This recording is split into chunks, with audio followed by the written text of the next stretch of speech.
Welcome everyone to the Hebrew Canaanite YouTube channel. My name is Alon, and today I have with me a very special guest, my girlfriend Tamar. Hi. So Tamar, you want to say a few words about yourself? Yes. So I'm Tamar. I live with Alon in Haifa, and I'm the mother of 4 cats that we take care of here. And I work as a psychologist, and I share with Alon the same radical worldview, which you'll explain in a little bit. Yeah, I will explain it now. So in the last 2 months, one of my videos, a video where I argue with a Zionist troll in Jaffa, went viral. It got like 150,000 views, which is by far the most views any of my videos have gotten. And as a result, there are several new subscribers. I think around like 3,000 new subscribers. And I did a few videos since then, but this is like the first serious one that I'm doing since then. So welcome anyone that is new. Welcome anyone that is not new. And for those who are new, I want to just say in a few words what this channel is about. The name of the channel, The Hebrew Canaanite, and how would you say, the values of the channel are those of total liberation. What does total liberation mean? It means that we both are against all forms of oppression, all forms of hierarchies, all forms of control. We are for total liberation of all living beings, no asterisks, no exceptions, no excuses, nothing. We are for total liberation. This includes, as corollaries, that we are against states, which are systems of hierarchy and control. We are against Zionism, because Zionism is based on ethnic hierarchy. We are against capitalism, because that is a form of hierarchy. This is financial hierarchy. And one of the forms of hierarchy that is most often forgotten is the hierarchy between humans and other living beings, and we are against that too. We are against the system of human supremacy, which is a type of a hierarchy. And that also means, or in some way, this is what it means to be vegan. Veganism is the opposition to the exploitation and control of non-human beings by human beings. So just so we're all on the same page, we're against all forms of oppression, against patriarchy as well, against organized religion as well, against all forms of colonialism, against all forms of racial supremacy. Anyone that I forgot? Transphobia, maybe that falls under patriarchy. Yes, oppression and discrimination against LGBTQ plus people. Any form of hierarchy and control and oppression that you can think of, we're against it, and this is included in total liberation. This is the point of the channel, and everything that I do on the channel and everything that Tamar does with me on the channel is directed to this goal. Are we on the same page? Yes, definitely. Great. Yes. Let's just explain what this video is about. So the title of this video is, I think, will be, Are You a Psychopath? Okay, so we're going to investigate the question of what is psychopathy, and we're going to let's just put all the cards on the table, okay? What we are going to say, you want to phrase it? You want to try to phrase the bottom line of this The bottom line video? of this video, yes. The bottom line of this video is going to be, to say it in kind of like a provocative way, is to say everybody is a psychopath. Yes. And to say it in a more precise and nuanced way is to say that everybody has psychopathic features or psychopathic parts in themselves. Yes, so we don't want to be essentialists, and we don't want to say that a single individual is a psychopath, because this goes against the values of total liberation. Once you are an essentialist, once you define an individual in an essentialist way, you have already put them in a box, now a box of definitions, and that means that they are not liberated. So this goes against total liberation. So we're not going to say that anyone is a psychopath. This is provocative to get clicks, okay, for YouTube. But we are going to say that every single person, every single, let's say, every single human, I don't know about other I was animals. thinking about that, yeah. But every single human, because in us, in everyone, we include all living beings, okay? Not just humans. But this disease of psychopathy, I must say that it is a uniquely human disease. I don't know if other animals engage in such behavior. So we're going to say that everyone is afflicted by this disease and everyone engages in psychopathic behavior. And why is that? What is the reason for that? The reason for that is the very system that we are going against. The system that is built upon hierarchy, oppression, and control. This system requires us to collaborate and cooperate with it, because otherwise it takes away all of our material necessities, okay? It controls all the resources, and this system that's like a multifaceted system. It has many sides. One side is capitalism, one side is human supremacy, one side is colonialism, one side is patriarchy, and so forth and so on. And this system took away all the resources and demands your collaboration so that you get a little bit of those resources back. And the more you collaborate, the more resources you get. And the richest of the rich are those who collaborate with this system the most. And what does the system require most? You want to explain this? The system requires us to be psychopathic, to be able to cut ourselves off from our caring, from our empathy, from seeing the other as an other, in order to maintain itself, in order to sustain itself. Because the system is based and built on control and on using power, okay? It requires, when you collaborate with the system, you must, by definition, collaborate with violence, with control, with oppression, with genocide, with holocausts, okay? And this means that you must become psychopathic, because that means that you have to push out what is actually going on. And this will be the point where we're not trying to manipulate anyone. We're not trying to hide anything, okay? This will be the point. And the thing that we will ask you to do is to look at yourself and to look at the places where you are also engaging in psychopathic behavior. We all have those places.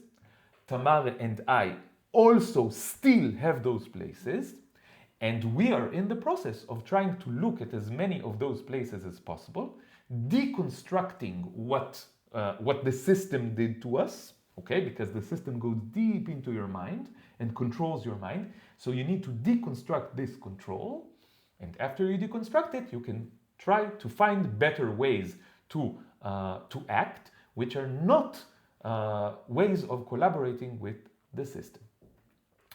The way we will want to start this discussion is by Tamar is going to tell a story, a real story that happened to her last week, right? And the thing that happened, we were talking about it, and then we were like, yeah, we need to do a video about this. We need to explain this point, okay? So Tamar, anything you want to add before we dive into the story? No, I think I want to go right into the story, and Okay. then we can take it from there. Wonderful. So it was something that happened to me this week. I work at a mental health clinic, and I was in a staff meeting. So there's my colleagues are at the staff meeting, which are mostly other psychologists and social workers and people in the mental health profession. Yes. And so there is a new role created lately in this clinic, which is called a mental health supporter. So one of the people sitting in the staff meeting was presenting herself, and she said, "I'm a mental health supporter." So what's a mental health supporter? Right. So that's exactly what someone else asked who didn't know what that is, and then she started explaining what it means, and she started saying that since the start of the war, there was a lot of more demand for counseling and for therapy, and so they recruited a lot of people that only have a bachelor degree in psychology to help and support the teams that are already there. So you have a master's in psychology, right?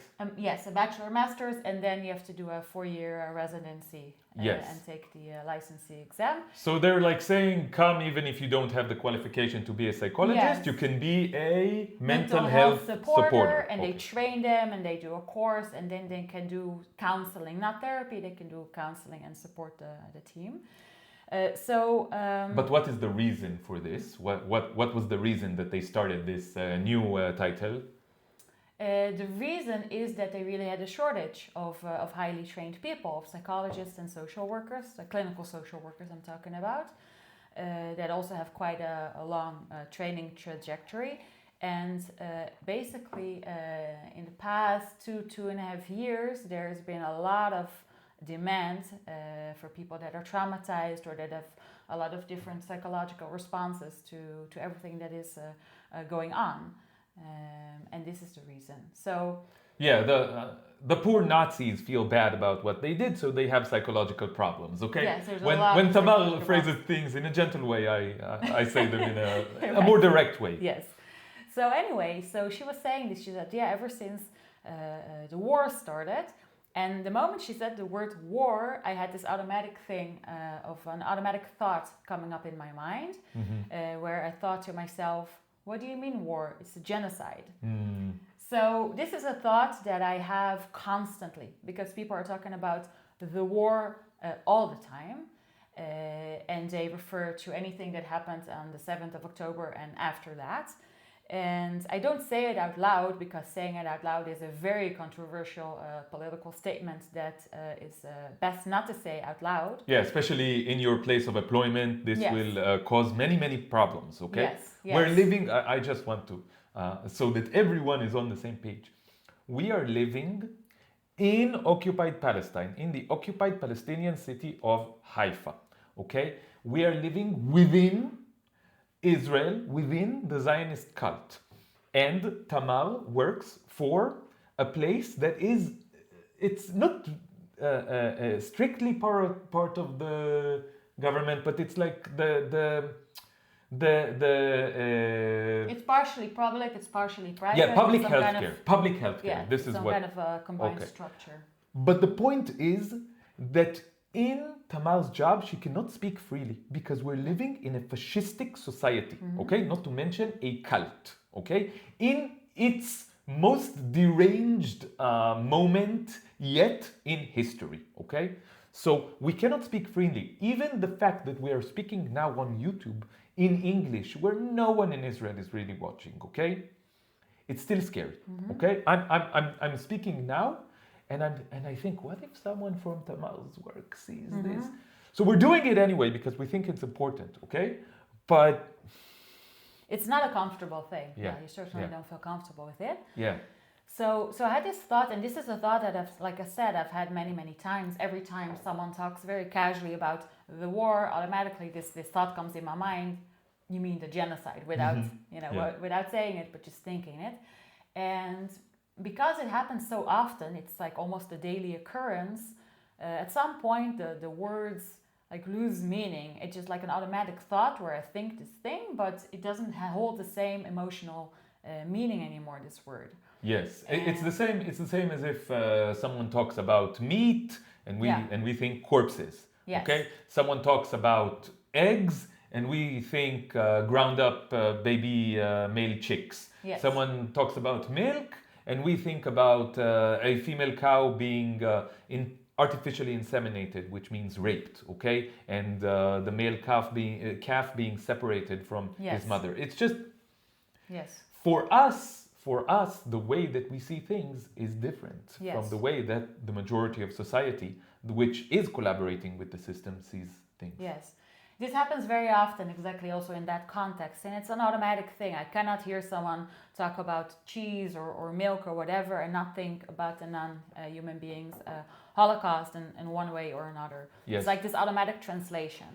And it's like in that very moment, I feel like I'm in a separate, like a different universe from them. Yes.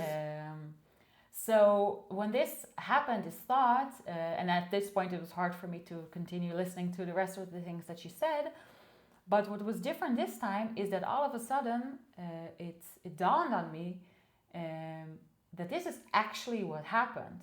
It's the word genocide and the thought that I've had for so many times, all of a sudden it, in that moment, regained its realness. Yes. And at that moment I felt that I was sitting on the side and was looking at the room of people. I was looking around and I felt very detached and very, very like this chasm between me and them, where I felt we're just not in the same world at all.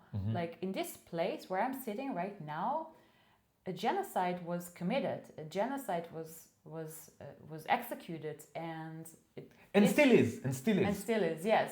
And so I was saying the words to myself in my head. Yes, this is true. Israel did a genocide. This is actually what happened. And, and I'm sitting there feeling kind of confused because sometimes it hits a thing that you know for so long and somehow you got used to it and it just became like a phrase or something. It became so real again for me. And I'm saying to myself, Israel really did commit a genocide. This happened. And then I'm thinking, but, what is Israel? I'm looking at the people in the room. This was supported by all the people sitting in there. Israel is not some kind of abstract concept. Israel is these people. It's these people that did it. It's these people that executed it. And that made me feel really, really strange and really like I was in a different dimension all of a sudden. Yes, I think there's a word for this. The word for this is estrangement. I felt very estranged at that moment. I think it's an actual psychological phenomenon that happens when you kind of suddenly you see things differently. But in this case, I think you see things for what they are. Yes. And because everyone else is not seeing things for what they are, let me just explain. When this woman used the word war, she didn't think that she was saying anything with any political content, okay? To those people, all of this is transparent, completely transparent. When Israelis talk about what has been happening in the last over 2 years, they call it war. This is what you call it. You call it a war. Calling it a genocide is common outside of Israel, but it is rare, very, very rare inside Israel. And any time that it happens inside Israel, you get a lot of backlash. When we use the word genocide with people that we know, you get backlash, okay? Because it's so normalized to use war. Yes. So in that moment, I really felt this distance from them, and I felt like, wow, how could these people have supported such an awful thing? Like the awfulness, the horror of it, I really felt it at that moment. And at the same time, I felt something very different and very conflicting as well.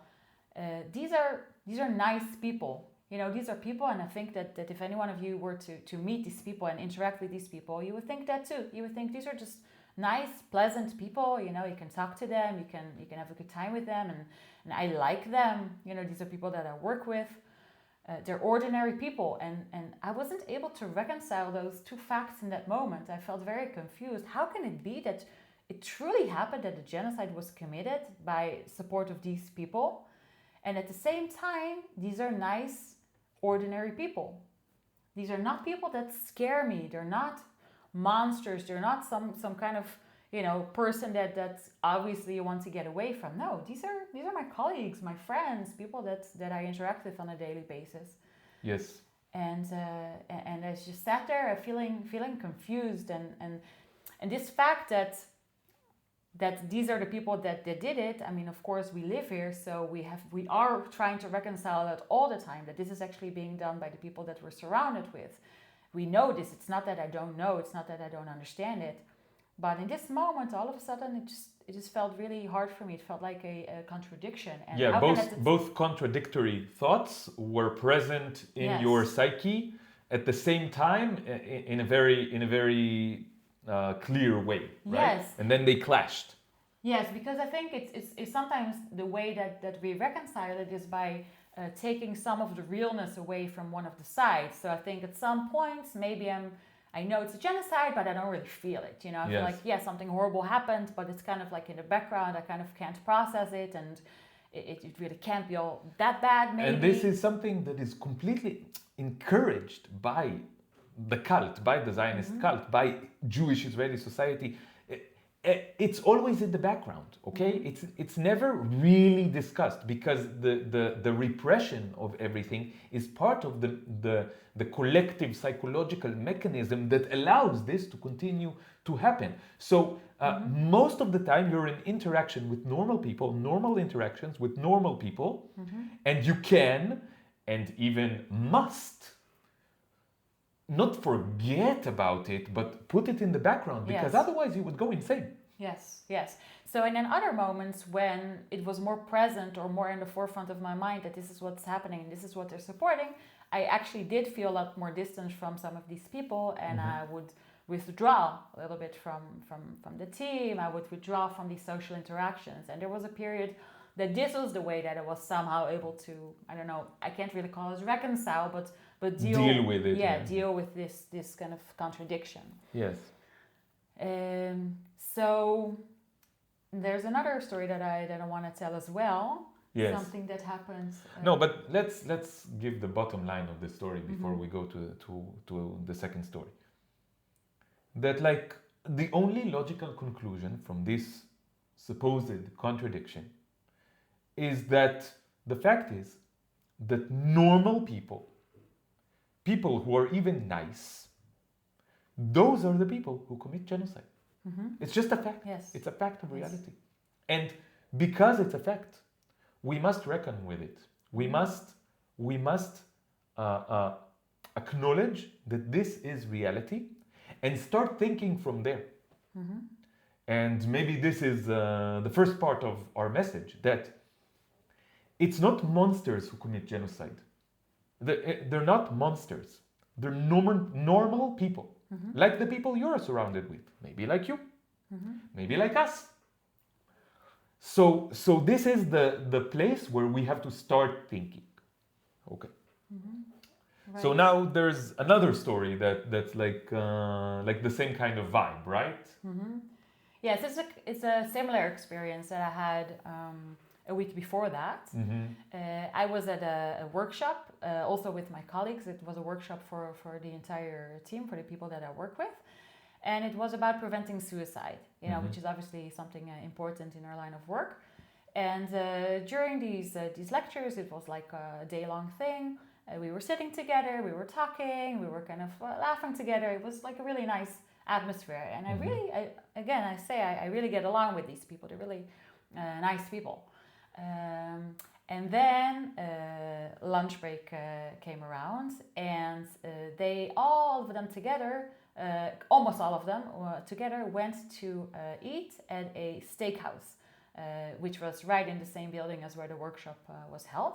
Yeah. They didn't even invite me. Like they must have coordinated between them when I wasn't standing there or something like this. And they know I'm vegan, and they know there's no point of inviting me because it's not like I talk about it all the time or a lot even. But they know I'm vegan, and if it does come up, they clearly know that what my position about it is, and I think they know that it would really bother me to even be exposed to the fact that they go to this steakhouse, which is true. So here I found myself in a situation where I'm basically socially excluded. Yes. Because of me being vegan, or in other words, because of me opposing the exploitation of non-human beings. And their murder, their mass murder. And their mass murder and their mass enslavement. Yes. And here too, I had a similar experience. All of a sudden, me liking them and me relating to them and talking with them as if they're nice, normal, ordinary, good people was transformed into this feeling of, how can they support something like this? Yeah. These people are actually participating in the non-human being Holocaust. Yeah. They are, without batting an eye, they are going down, they're going to go to this restaurant and they're going to eat the corpses of murdered animals. And who should be our friends. Who should be our friends, yeah. And this is right after we listened to lectures about how we can prevent death, prevent even a chosen death. Yes. And then here they go and they actively support the forced death, the murder of completely innocent beings. And again, I feel myself unable to reconcile these two facts, and it makes me feel that I'm in such a different world from them. That between them and me there is this huge space that cannot be bridged, and yes. It's not even something that I can talk about with them, because they won't understand it, because they'll it's the same thing with the genocide. Because they'll deny and deflect and excuse and maybe even hate you. Yes, and I'm the odd one out, so I'm the one that has to be explained away. My opposition to it is something that it is in need of analysis and explanation, not their participation. Yes. So I'm like the problem, so to speak, or I'm like the exception, I'm the strange one. Maybe you are the psychopath. I'm the extreme one, or whatever it is. They're the normal ones, and I'm the odd one out. Yes. And indeed, they are the normal ones in literal sense, because they go according to the norm. Yes, yes. Yeah. Mm-hmm. They are definitely the normative ones. Yes. The ones that go with the norms of society. Mm-hmm. Right, right. So when, I think I was telling you about these cases, and when yes. we talk about cases like this and others, then oftentimes your reaction is like, oh, wow, they're such psychopaths. Like, yes. This is just like your natural reaction. Oh, they're psychopaths. Yes. It's not just a reaction. It's what I think, okay? It's what I think, yeah. Like, I truly believe that engaging in such behaviors, supporting a genocide, participating in the Holocaust of non-human beings, eating the corpses of animals, innocent animals who were slaughtered just for like 10 minutes of your sensory, superficial, unnecessary, trivial, pedantic, not pedantic. What's the decadent, and trivial, like you said, sensory pleasure. Like you murder for sensory pleasure. What's more psychopathic? Listen. You are murdering for sensory pleasure. You are raping for sensory pleasure. You are enslaving for sensory pleasure. What can be more psychopathic than that? I truly believe that this is psychopathic behavior. It's just, if the word psychopathic means anything, it refers to these behaviors. Right.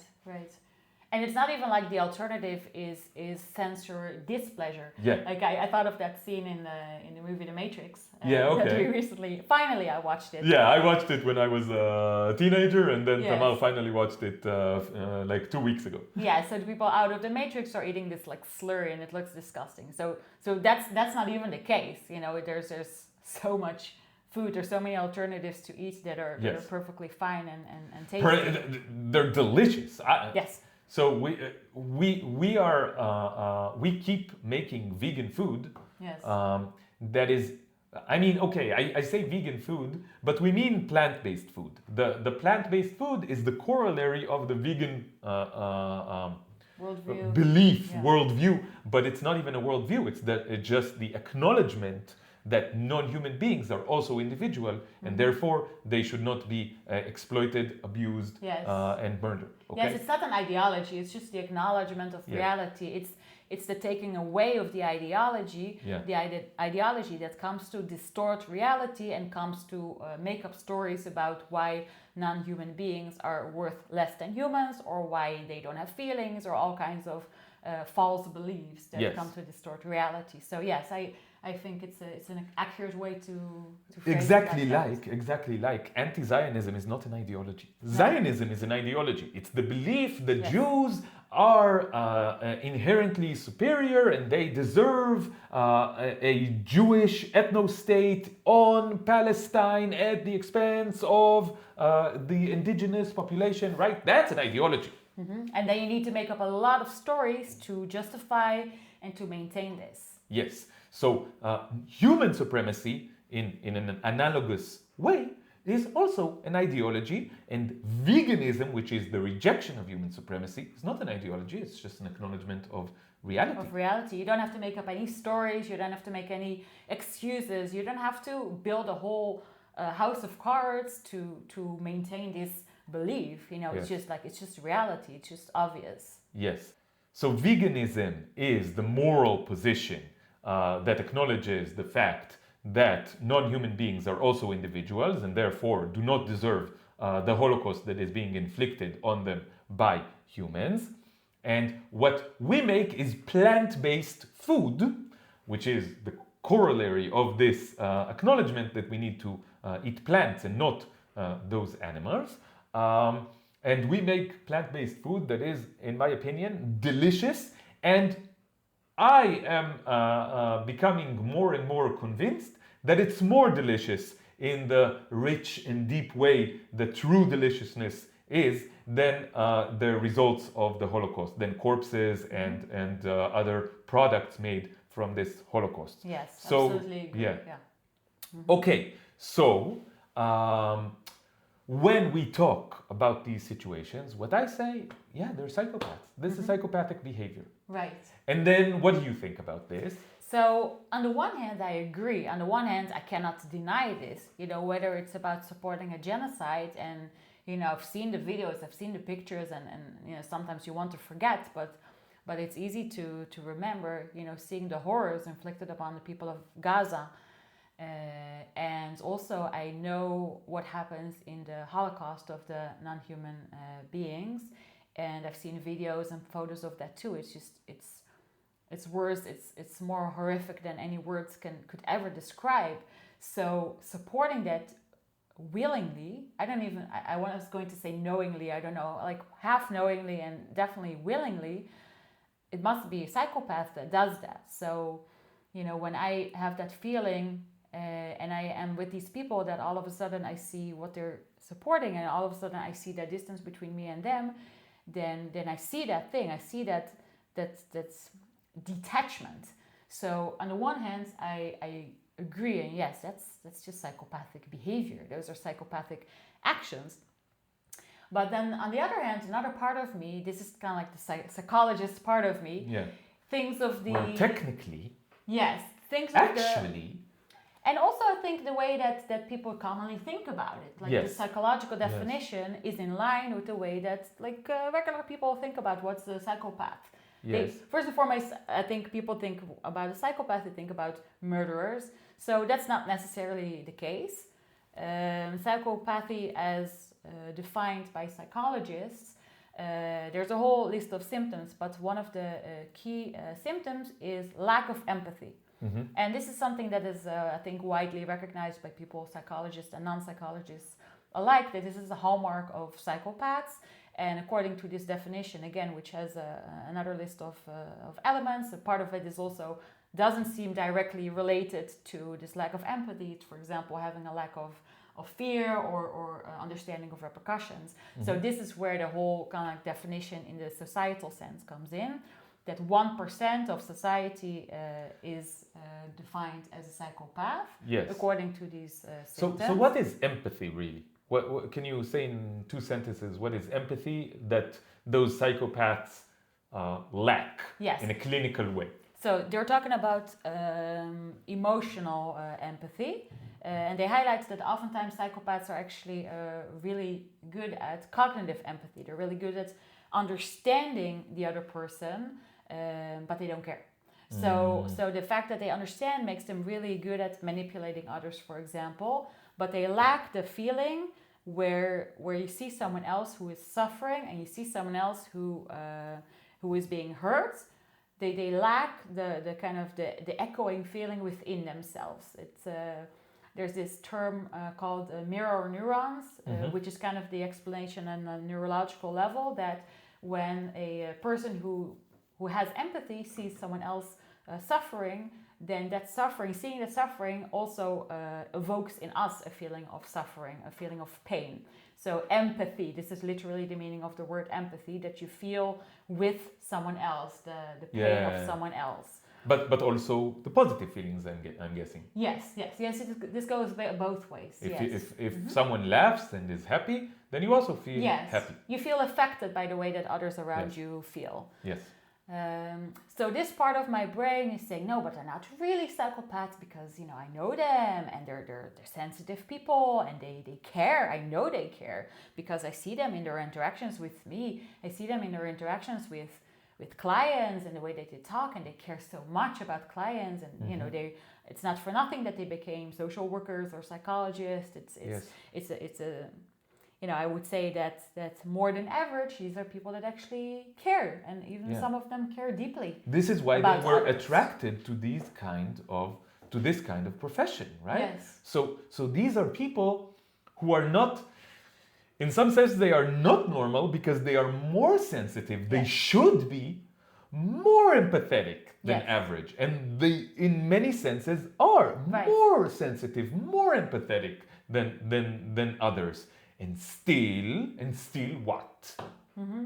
Right. So usually this contradiction in my mind gets somehow solved by me by saying, okay, yeah, Alon is saying they're psychopaths, and maybe in the most technical of senses, in a way, he's correct, but they're not really psychopaths. This is kind of my train of thought. Maybe technically, no, but I was thinking maybe technically I'm not correct. That's what you're thinking. No, I'm thinking that you are technically correct. Yeah, okay.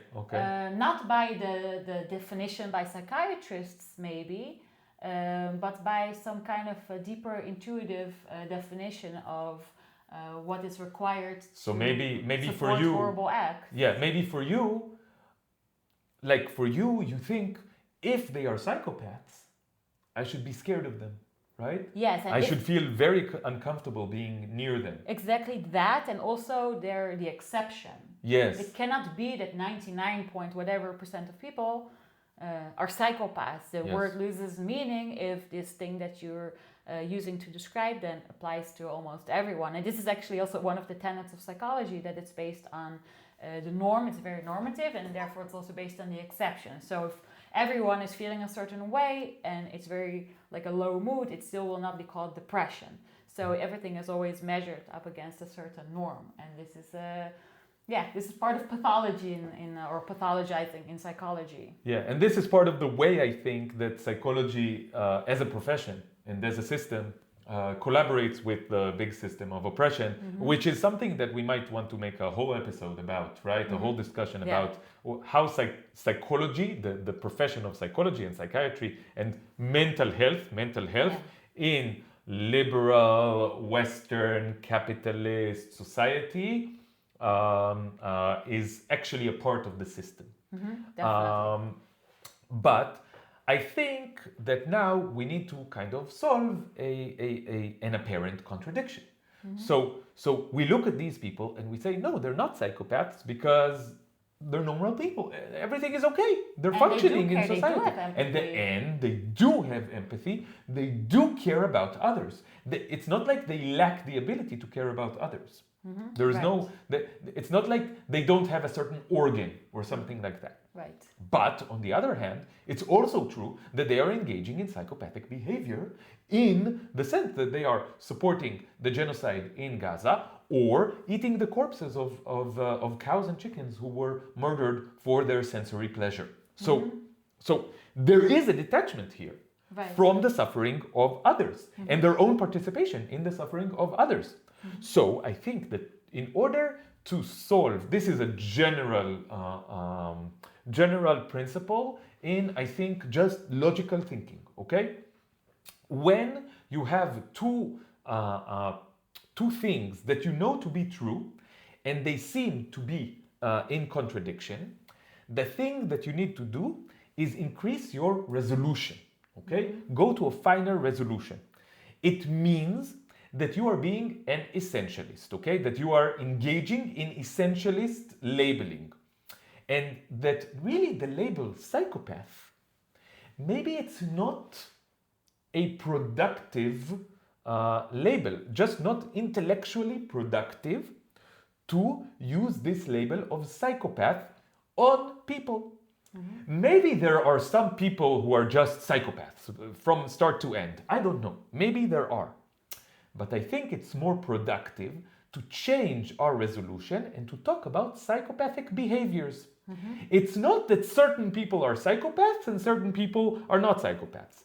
It is that every single person sometimes engages in psychopathic behavior, which is characterized by a lack of empathy and participating in causing harm to others and not caring about it. And the erasure of the individuality of that other who is being harmed. Why? Because the moment that you acknowledge the individuality of the one being harmed, you will automatically have some empathy towards them. Okay, so these behaviors are psychopathic behaviors, and we all engage with them under certain conditions.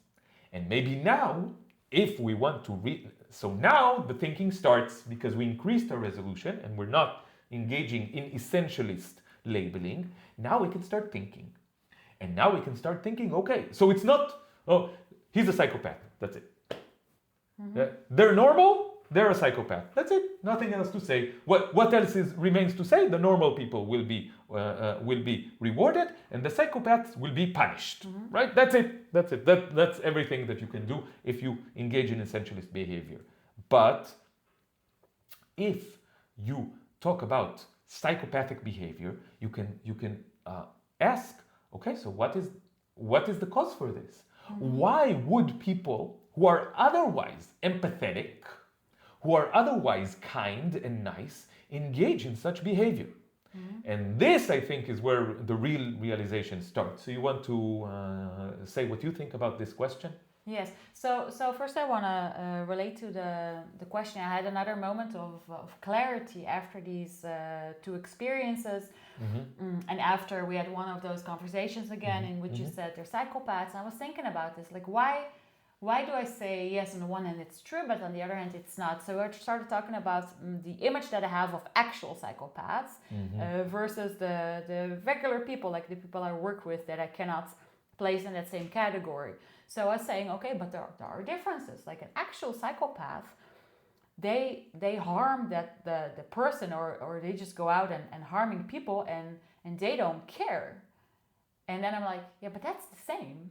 Yeah. You know, that is the same for these people that, you know, my colleagues, my friends, they support a genocide and they support the murder of and enslavement of innocent non-human beings. And they don't care. And then I said, okay, but the psychopath like enjoys it. And then first of all, I'll say that this is not necessarily true. This is sadism. You know, to be a sadist is not the same as being a psychopath. Psychopath, the hallmark of it is indifference. It's not that they enjoy it. It doesn't have to be that way at all. So first and foremost, I'll say that it's not even relevant. You know, you don't have to actively enjoy inflicting suffering in order to be a psychopath. It's enough just to not care. But even if we do take that as another characteristic, then this is also true for these normal people. They go to a restaurant and they enjoy that corpse, like there's enjoyment there. So they'll say, I don't enjoy the actual act of suffering, but rather the result of it. But I think it doesn't really matter. Yeah, now it's a distinction without a difference, really. Yes, it really is. And then I said, but you know, about psychopaths, okay, if that's not the case, they don't care. Why don't they care? Psychopaths don't care, and I'm still thinking like in an essentialist way, right?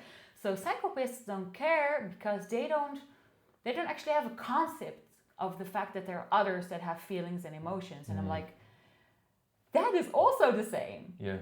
Like people here, they don't think of the people in Gaza as having emotions and feelings. They're just like Hamas supporters. Like they'll have to acknowledge. You did that thing. You said Hamas.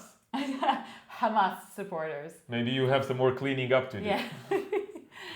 And certainly it's very clear in the case of non-human beings, where a lot of people, they don't even consider a cow or a chicken other. You know, they're not even a subject to them. They're not even a being I need to talk about the experience that I had a few days ago. I couldn't sleep. Tamar was sleeping next to me and I couldn't sleep, so I was like scrolling on YouTube. And I came across a live stream that was being conducted by someone, I'm not going to name names, it doesn't matter, a YouTuber who has a lot of subscribers, like probably 500,000, maybe, I don't know if 500,000, but maybe 100,000, doesn't matter. Big YouTuber that I used to watch a lot of his videos, and he speaks about social justice. Like, okay, so he's an African American, and he speaks about social justice discrimination of black people in the U.S. And he speaks quite well about it. And I used to like his videos, but then at some point I kind of stopped liking his videos. I don't know why. But now I think I do know why. And I think that maybe something in him was not very deep in his relation to social justice. And in the end, I realized that he was kind of, I don't know exactly how to say it, but a liberal, an intellectual liberal or something like that, okay? So I went into the live stream and it was a Q&A, okay? It was a Q&A, it was like, ask me anything you want. So what I asked was, are you vegan? Because I didn't know. I assumed he wasn't, okay? But I didn't know. So I asked, are you vegan? And also, can you explain why you are or why you aren't vegan? And I also said that to me, veganism is a natural extension of leftism, which means that you are against oppression, you are against control, what we said here, okay? And he got to my question and then he was like, no, I'm not vegan. And he also said, I'm not even a leftist, which let me go, I went like, oh, okay, so you're not even a leftist, so now I understand. Why did he say that he wasn't a leftist? I don't think he's a leftist. But why did he say that? Did you say? Because I said it's an extension of leftism. Oh, okay. So he was like, I'm not a leftist, so it doesn't matter to me. It's an extension of leftism. So he's more like a one social issue person, one that touches on him personally? I don't know exactly. Okay. I don't know exactly. But the point is that we started having a discussion. And the first thing that he said was that he doesn't see a reason to go vegan. To be vegan. And I said, well, the reason is that not being vegan is taking part in a Holocaust and causing, immense suffering to living beings. And his reaction to that was, yeah, I don't know. Cows and chickens? What? They can't suffer. Like he was completely, like the glazed look. I don't remember his exact words, but I was like, then I said, what? But non-human animals they have feelings. And I take care of 4 cats and they're my friends. We take care of 4 cats, Benny, Messi, Sisi, and Mookie. And they're my friends. They're our friends. They're our family. Yeah. Okay? They have emotions. They have thoughts. They have desires. They have wishes. They have fear. They don't want to die. They don't want to suffer. They don't want to feel pain. They want to feel comfortable. They love you, and you can love them. Like, so I was shocked, and then so I wrote this. Yeah. And he said, "No, you're anthropomorphizing." Which means, like, what does this mean? It means that for him, the biological species Homo sapiens are the only ones that can have emotions, that can have an emotional connection with other individuals, that can have thoughts, that they can have fear, that can suffer, who can suffer, right? Crazy. So this, he's saying you're anthropomorphizing, and in my mind I'm like, no, you're objectifying. Yes. You're objectifying. You're taking non-human beings, but living beings, feeling beings, thinking beings, and you're reducing them to an object. And this is what I experienced. And I tried to continue, and then he kind of like, he branded me as some kind, oh, he's one of those annoying vegans who won't shut up, blah, blah, blah, blah, blah. And then he blocked me. At some point he blocked me. But at no point did I see any... Yes, and even I remember you telling me that you said to him, this is what white people used to do to black people. Yes, to erase their individuality. To erase their individuality. Yes. And then, you know... And he was like, oh, here we go, a vegan comparing this to slavery, blah, blah, blah. But this is literally the mechanism used to enslave This others. is exactly our point. This is exactly our point. Yeah. That oppression, control, and hierarchy starts and ends when you erase the individuality and the existence of others. And that this is psychopathic behavior. Right. And when I talked to him, he wasn't upset. He was just indifferent. Yeah. And this is the indifference, because I got upset. Don't see the difference between this and those elements of a psychopath. Yeah. It's the same. It's like this. It's in complete indifference. It's a complete lack of recognizing that there is an other who has feelings, who has emotions, who has experiences, who can suffer. Yes. It's just denying that, or it's just being indifferent towards it. It's somewhere in between. Like there's, I think not everybody does. They have to even to do this thing where they deny it. They just don't think about it. They just don't care. And this is really something that, like the kind of the stereotypical psychopath. This is what characterizes them. It's not like they're going out of their way to hurt or to exploit others.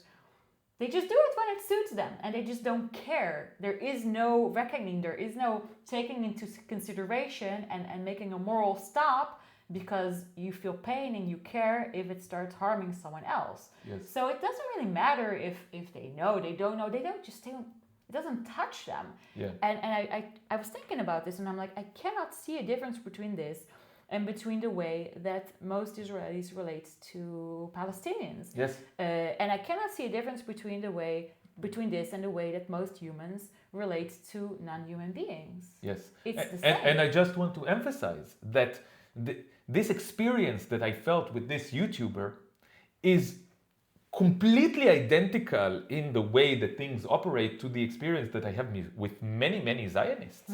They just do not care. I get upset. Yes. And I want to talk about the genocide and about hundreds of thousands of people who were murdered and horrible living conditions in the extermination camp called Gaza, and they just don't care. They don't care. They don't care. It doesn't even register. It's not on their mind. Yeah, if they do care, the only ones who care in the opposite way. They are happy that this is happening.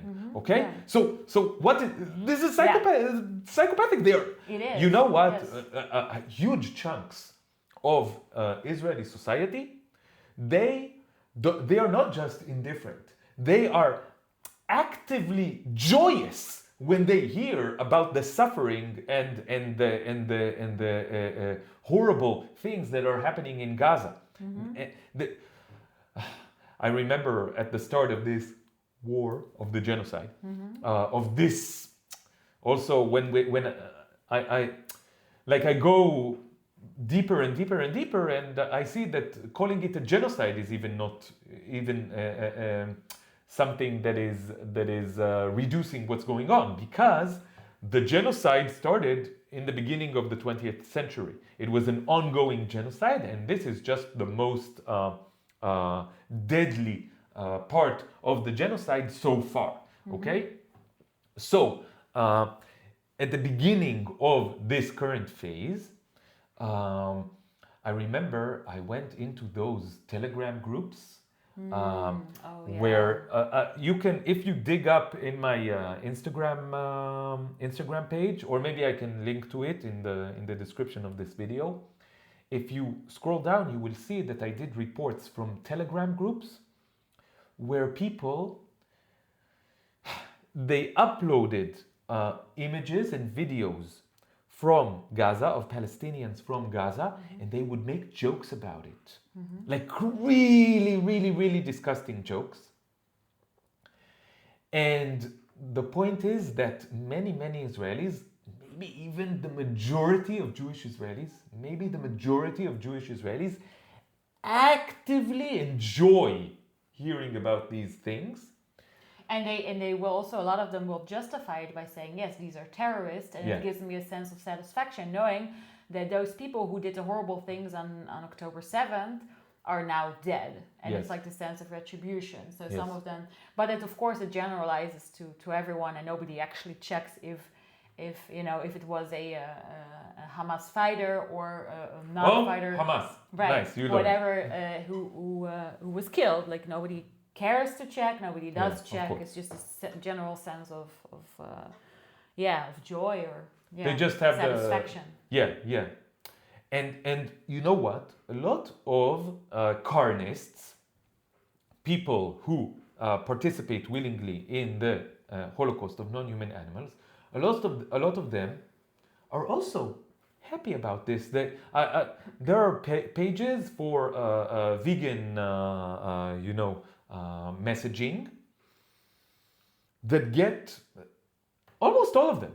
If you go to a page of vegan messaging on Facebook and look at the comments, you will see some pages are targeted more than others, but in many of those you will see hundreds of comments of people who saying, yeah, I don't care, I enjoy my steak, blah, blah, blah. They're And like, more than that, you see sometimes, this is, one of the most upsetting things, and this is again exactly the same as with footage from Gaza. yes, There will be footage of a pig, being in horrific conditions, or a cow being abused and slaughtered, and they'll actually put like a laughing emoji. yes. They'll put yes. a laughing emoji, or they'll write in the comments, "Oh, that's my steak," and that's my make a bacon. joke about it. Make it into a joke, which is something that They Zionists mock also their do. suffering. Yes. So yes, there's active enjoyment in that as well, and then Let me just frame this.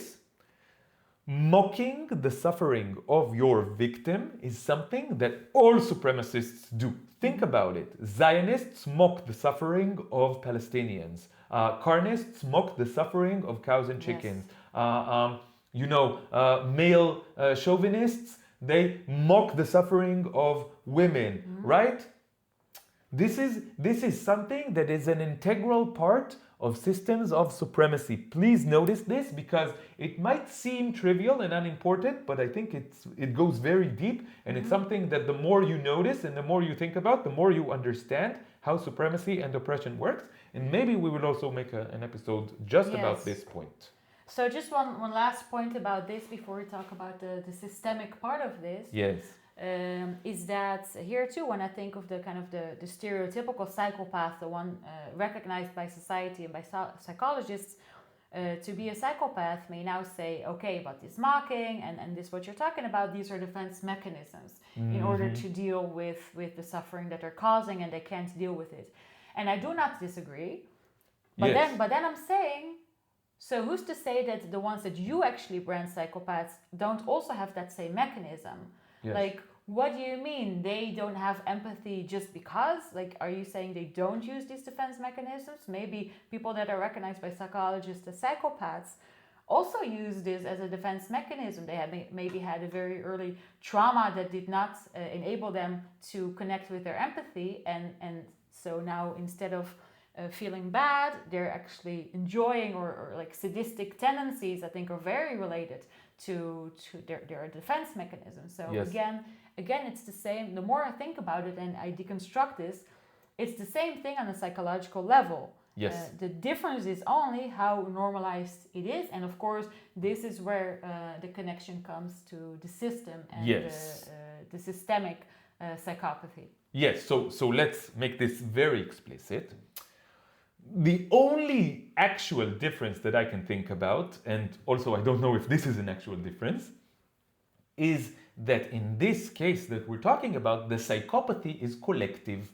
and systemic, okay? And the way that we understand Zionism and human supremacy and all other forms of supremacy, control, and oppression is that the system really benefits from this psychopathy. Okay, and this is, I think it just works on a very tautological level, right? Because if you want to maintain a hierarchical system, you need those who are collaborating with the top and getting material benefits from it to shut down their caring for those at the bottom who are being oppressed. This is very useful for the system. So the system creates collective diseases. And one of them is the collective psychopathy that we are talking about. And the way that the system creates this collective psychopathy, I think in one word, is called propaganda. Yes.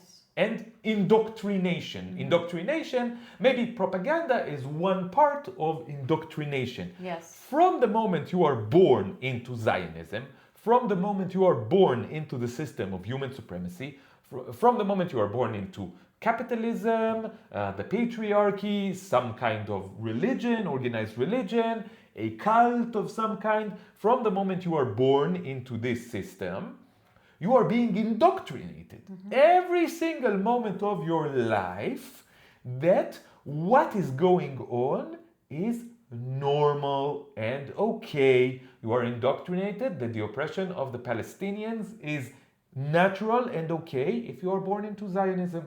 And this is being justified by saying that Palestinians are not individuals who deserve justice, liberation, and equality.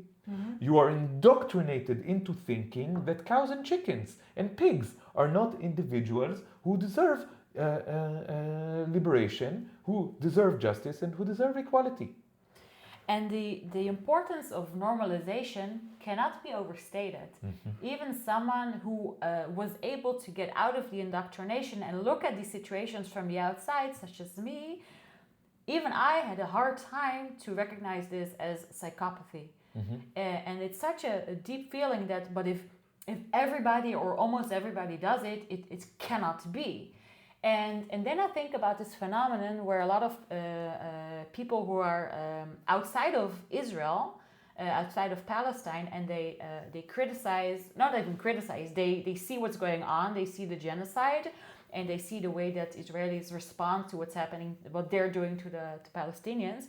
So I see a lot of people comment on many, many different platforms or say this in videos and all over that, wow, they're such psychopaths. Or they're monsters, or they're demons, or whatever. Yes. So, but I wanted to talk specifically about psychopaths because I don't think I don't know what monster means. But psychopath, we have like a more precise definition. Yeah. So they say, oh, they're psychopaths, and so even though it is a communal thing, even though it is a collective thing, it's like a whole, country full of people, like 95 to 99% of them, does not keep them from calling them psychopaths. So I see that in this case, many of those people do recognize psychopathy not just as like your serial murderer, but as something that is actually linked to actual behavior. And they're correct. I think they're correct when they're saying that there's psychopathy going on. I mean, they say they are psychopaths, and like we said. Yeah, so they're incorrect, yes. And I think dangerously incorrect. This is the distinction, yes. In the essentialist labeling of Israelis as some other form of being. So please, they are psychopaths. Please think about this. Do you think that there is something inherently different about Jewish Israelis from the rest of humans? Do you really think that? No, of course not. No. They're people just like you, just like us. They're not different. The only difference is a circumstantial difference, which is that they were born into certain conditions, okay? This is basic materialist analysis of reality, okay? There is nothing different about those people. Not essential, it's not like genetic or anything like that. No. And the same goes for the Nazis in Germany. Yes. You know, this is strange because I grew up thinking that the Nazis must have been monsters and they were just like bad and... Yeah, and the leaders were psychopaths, right? Right.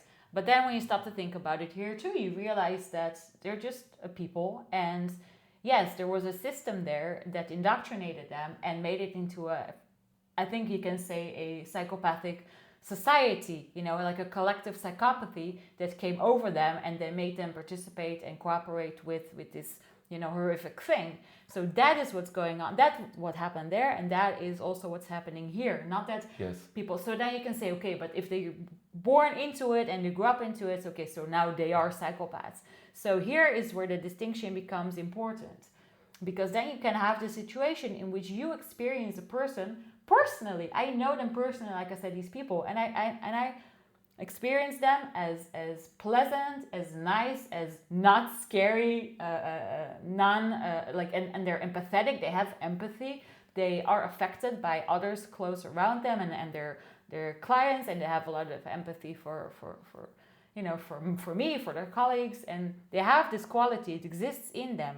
But then in the context of the Palestinians, it is cut off. You know, the system of indoctrination and propaganda has been successful in making them psychopathic in that realm. Mm-hmm. And so this is interesting to see that people from outside of Israel-Palestine, still do recognize this as psychopathy, and they will say this is psychopathic behavior. Yes. But this is where I want to come in and say, what about yourselves? You know, because a lot of people that will say this about Israelis, they themselves take part in the non-human being Holocaust. And there they don't recognize the psychopathy that they have in themselves. And it's the same thing. It's the same thing where, oh, it cannot be because it's a collective. Yes, it can be, because all humans are born into a human supremacist system that normalizes from day one, normalizes and justifies the enslavement and the exploitation of other beings. And it's the same exact mechanisms where you're being cut off from your natural empathy. If you think about children, you know, they love rabbits, they love chickens, they love pigs. If you have a pig and a dog with a child in the room and a small child in the room, they're not going to say, okay, I'm going to pet this one and I'm going to eat that one. No, They want to cuddle with both. And pigs are actually very similar to dogs in that they're very cuddly and they're very loving, and they're obviously also very intelligent, and there's no distinction, there's no innate distinction that a child makes. The empathy is there, the capacity for empathy is there, and then it's erased by the system, by the indoctrination of the system. Yes. And I want to say that I used to also think about the Holocaust, okay? Because part of Zionist indoctrination is to push the Holocaust into your brain all the time. Mm-hmm. But in our cases, it got the opposite results of what they expected. Because when we heard about the Holocaust, we were like, oh no, this is horrible. This should never happen again to anyone ever. Yeah. Okay? And I remember thinking how the Nazis, how the German people could do such atrocities. Okay? And then I think that what happened when I started looking more closely into Israeli society, and I saw those same kind of mechanisms in Israeli society. I think already 15, 20 years ago, I already recognized that Israeli society is not inherently different from the German society of the 1930s and 40s. I already saw those things happening. I already wrote very provocative things on Facebook 15 years ago in this subject, 15, 20 years ago in this subject. But I think the next stage was when I turned vegan and I started looking at people around me, and I saw all of them as psychopaths. And I was like, okay, now I get it. Like there's no mystery anymore. And I think it even became more clear after 7th of October, and I saw everyone around me go completely insane. Is it technically true to say insane here? I don't care. That's what it felt like, that they went completely insane. And then I was like, okay, now I know exactly what happened.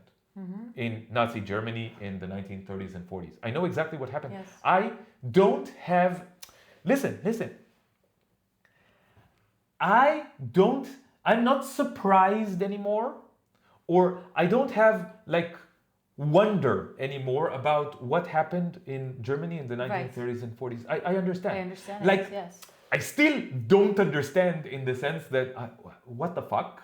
Okay? Like, still, I look around me and I look at Israeli society around me and still I think, what the fuck? And I look at carnism and still I think, what the fuck?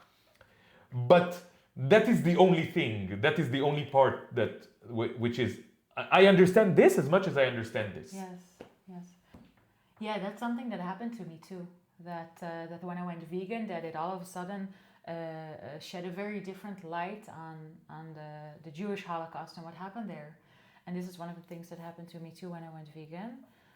But one thing that was even more important than that, even more important and central realization that I had, and really I think the thing that made me go vegan was something else. And I'll tell the story of what happened and what really was the moment I think that made me vegan.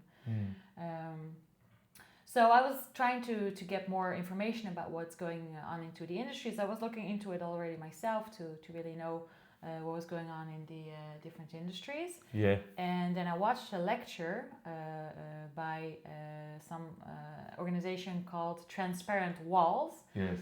And in this lecture, they both shared information about what's going on in the industries, and they also showed footages that then they self-created. Yes. And after watching this lecture, which really impacted me a lot, so I emailed the people that did this lecture, and they emailed me back, and they gave me some answers, some further pointers. But there was one sentence in this email that really changed my perspective completely. And this sentence was, he wrote to me like this: please, if they could, they would beg of you to stop paying for their murder and their torture. Yeah. And in that moment, it was all of a sudden, I felt their despair and their helplessness. Yeah. But the main thing that happened in that moment, and what made me decide that there's no other thing for me to do than to become vegan from this moment on until the day that I die, is that I realized that I am the Nazi.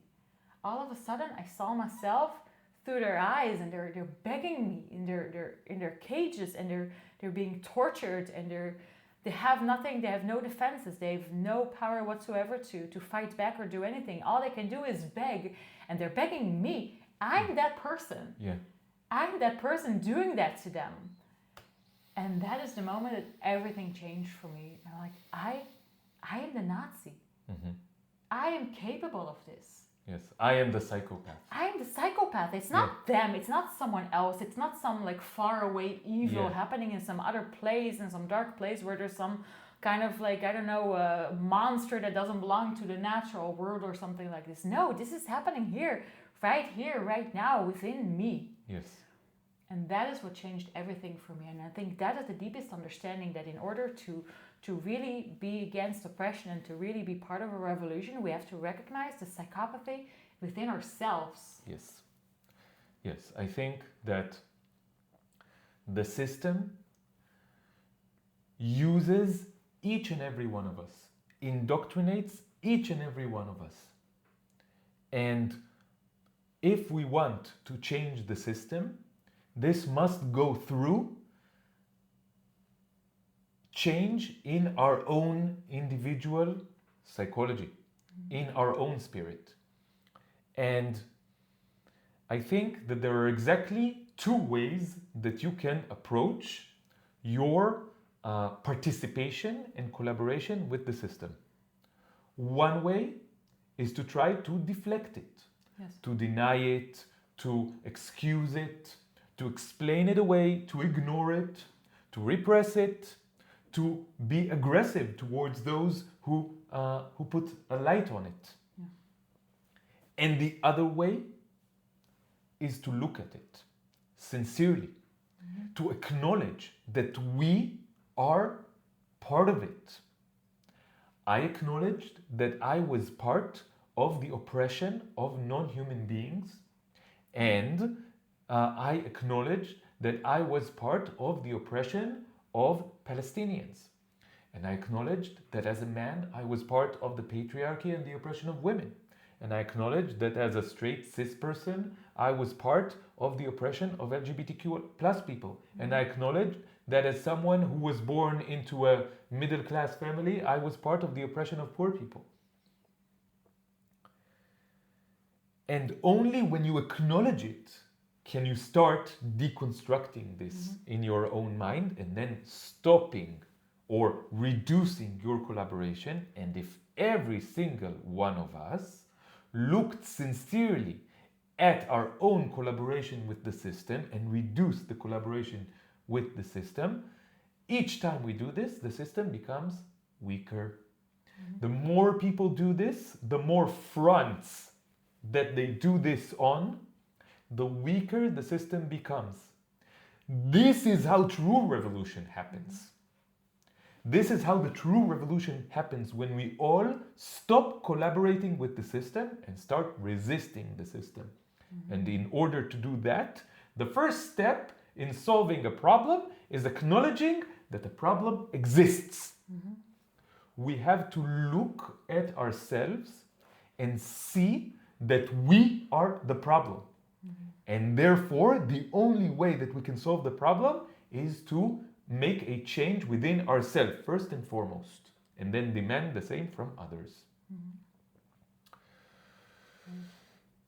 And it's so easy to point the finger at others, saying they are psychopaths.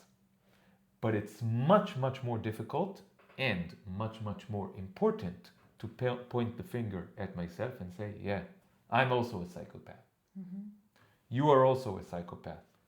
You, the woman I love, you're also a psychopath.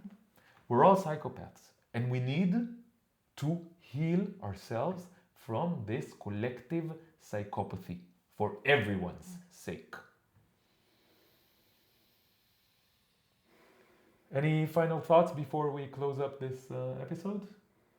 I really just can only second what you're saying there, that it's the hardest thing to do, and it's one of the reasons that I think people are unable to acknowledge the oppression and the suffering that they're inflicting upon others.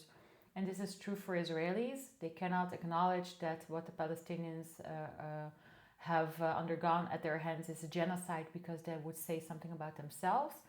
And this is true for most humans that cannot recognize the non-human being Holocaust for what it is, because of the implications that would have for themselves, and what does that say about who they are and what they have participated in. This reckoning, it's not just changing habits, which is hard for people. This reckoning of what we were a part of and what was inside ourselves, I think, is one of the hardest parts that stand between someone being able to change, to look at themselves and stop supporting the atrocities, because it necessitates this acknowledgement. And let us be positive to finish this episode. Let's say something positive, which is that the moment that you acknowledge this, the moment you start working on yourself to stop collaborating with the system and to stop being psychopathic, to stop engaging in psychopathic behavior, something changes. Something changes, and it's an enormous relief. It's such a liberation. Yes. Yes. With all the sadness and all the shock that I felt, it was a sense of liberation. And I think you don't even have to be consumed by guilt. It's more just a sense of liberating yourself, and just realizing that you now see something so important, that you are now feeling more whole. Yes. You don't have to hide, you don't have to justify, you don't have to come up with excuses, you don't have to deflect anything. You can just be in touch with reality. Yes, the moment you release this holding on to your supremacy and your collaboration with the system, there is a relief. Yes. Let's do an exercise to finish, okay? each and every member of the audience, and we as well, we will think, let's all think of one way in which we collaborate with the system, okay? And we will close our eyes and we will release, try as much as we can to release this, to look at ourselves as people who are collaborators with the system, as people who do engage in oppression, cooperate with oppression, and we will release this and we will say, I'm changing right now. Okay, so let's do this. Let's close our eyes. Think of one way that you are collaborating with the system, that you are on the side of the oppressor. One way. I'm sure you can think of one. And if not, think about why not. So now let's all say together, I am the oppressor. I am the oppressor. I am the oppressor. But I don't want to be the oppressor. But I don't want to be the oppressor. So I will now stop being the oppressor. So I will now stop being the oppressor.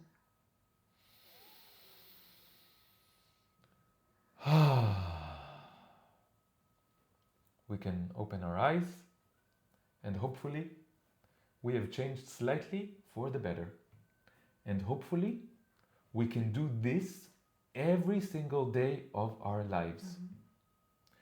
And this is the only way that we can bring actual revolution to the world, actual liberation for all living beings. So thank you so much, Tamar. Thank you. For this, I think, very important video. And hopefully this is the start of a new period of really putting this truth out there and putting this message out there of total liberation, of actual revolution that does not have to be aggressive or violent. So thank you so much to the audience. If you got this far, this is really, really amazing.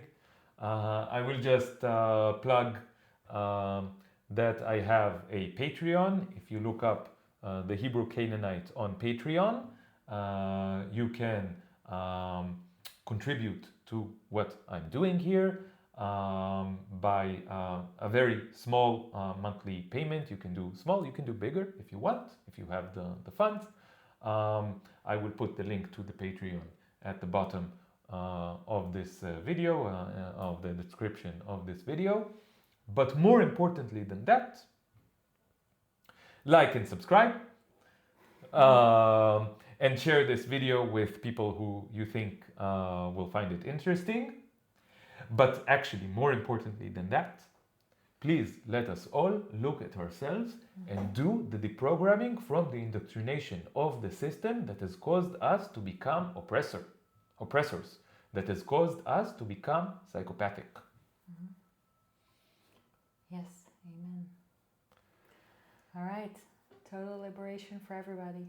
Total liberation for everyone, free Palestine and the entire planet. Free everyone. Bye-bye.